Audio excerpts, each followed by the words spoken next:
ကျွန်တော်ဗီဒီယိုမတင်အောင်ကြာသွားပြီအဲ့ဒါကြောင့်ဒါပြောတာ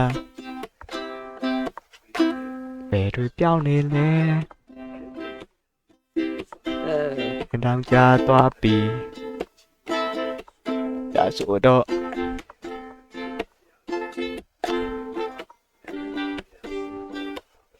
တောင်းပန်ပါတယ်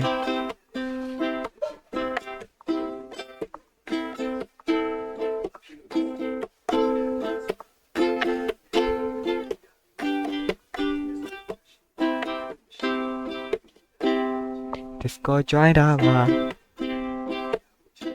မရှိတဲ့သူကဖန်စစ်မဟုတ်ဘူးကွာ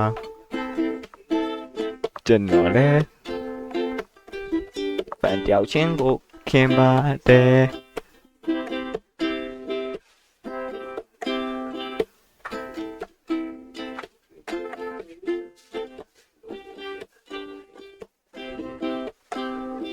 ဘာသာပြောမှမသိဘူး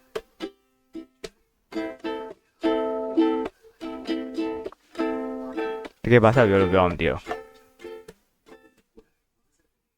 ဒီလိုဗီဒီယိုအစ်စ်ပဲစောက်လိုက်ပါတော့